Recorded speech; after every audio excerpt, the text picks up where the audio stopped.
Contrary to popular belief, I'm not an anime watching pro.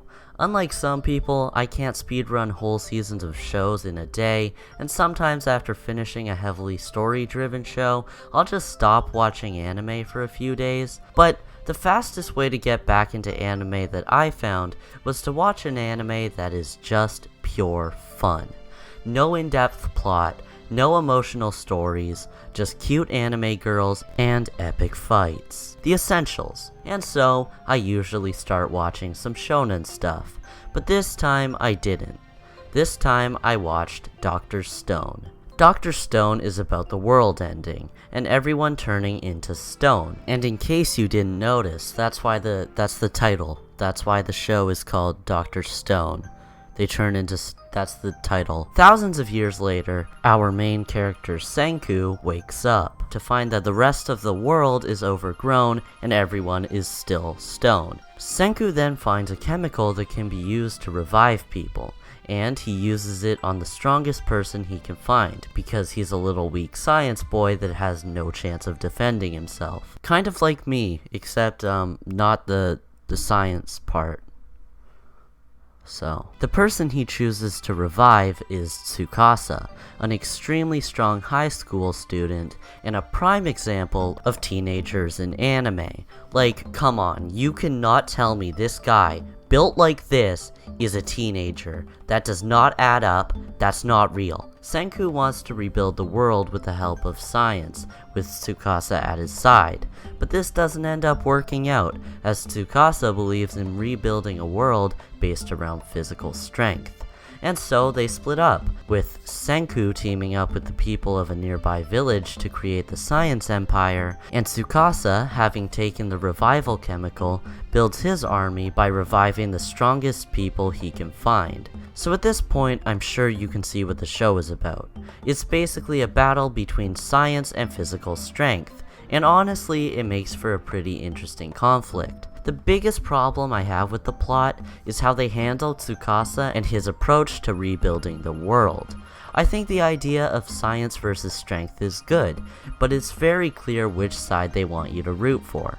Early on, it's revealed that Tsukasa isn't just reviving only the strong people, but is also shattering those who are weak. Basically killing people who are AFK, but in real life. This conflict could have made you question which side is right, but with Tsukasa straight up killing people, it's clear that that was not the goal of this plot.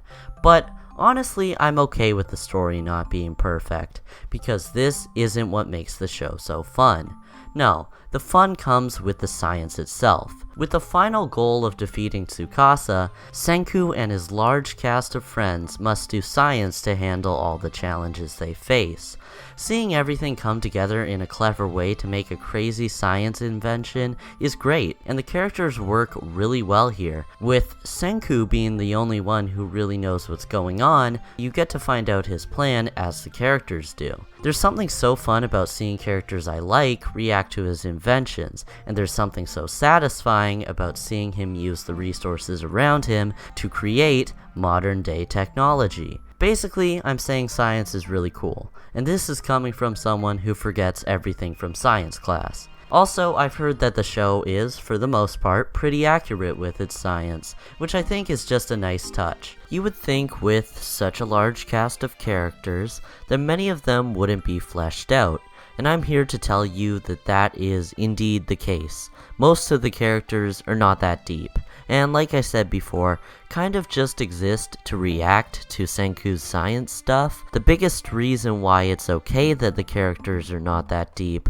is because of the fact that they are likable. They have simple personalities and goals, but the show is pretty good at presenting them in a way that makes it easy to like them. I think the most interesting characters are definitely Senku and Tsukasa, except I really hate how Senku tries to make 10 billion% a catchphrase. You have to watch the show to understand how awful it is, but it's bad. It's real bad. Given the opportunity to essentially reset the world, it's interesting to see how they both envision a new world, and how they justify their ideas. For the most part, I would say that the characters are not anything groundbreaking, but they work in the context of the show. And if the pure fun of this show isn't enough for you, the art can be pretty good at times. Also, the soundtrack is pretty good, my biggest problem with it being that there are a few rap songs in there that just sound really out of place amongst the instrumental songs that make up most of the soundtrack. Also, if you're worried about season 2 of the show not being as good as the first, honestly they feel like the same season, maintaining the same quality in almost every department. Overall, if you are looking for a fun show to watch casually, this show is great, and I am 10 billion% sure that you will enjoy it. Oh my god, that's actually in the script. I thought it was a good idea to end the video off with that. I'm disappointed in myself, that's all I can really say.